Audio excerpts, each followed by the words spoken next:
My name is the Reverend Nathan Owens. I'm minister at Maxwell Church in Ayrshire, and I serve a number of people, some of whom really are very vulnerable, and I've seen firsthand the really quite dire consequences of what shutting churches has done in the lives of a number of people.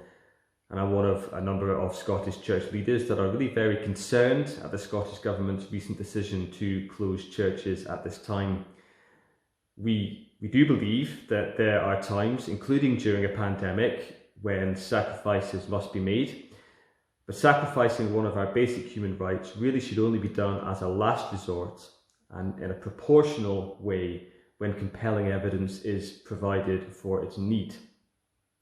And so we believe that the Scottish Government's decision to close churches is a disproportionate measure. And I think we think this for a number of reasons.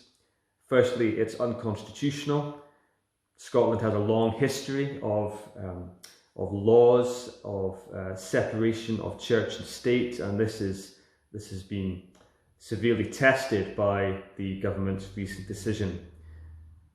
But it's also possibly unlawful as well. The European Declaration of Human Rights and Article 9 is really very clear on the freedom of religion, and it sets out very strict and specific parameters under which a government can interfere with that basic human right, and it's only when compelling evidence is given for its necessity. And we don't believe that the Scottish Government has provided compelling evidence for its decision. Indeed, the Scottish Government's decision goes against the decision of other UK governments on this matter and other countries, including Germany and the US.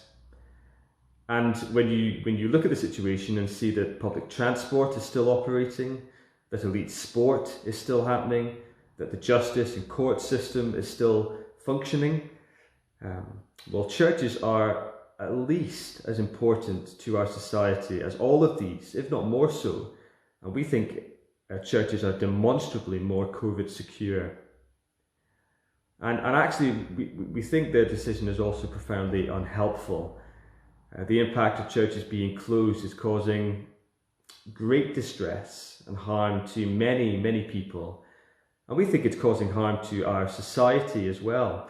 In the midst of a tragic pandemic where people are dying, the Church of Jesus offers the hope and security of life after death. And one of the vital roles of the church, we think, is to help prepare people for death. And so we have been severely curtailed from performing this important service to our society. And so we think the church's being open is not just a human right or a Scottish constitutional matter, but it's actually one of the most vitally important ways our society can respond during this pandemic.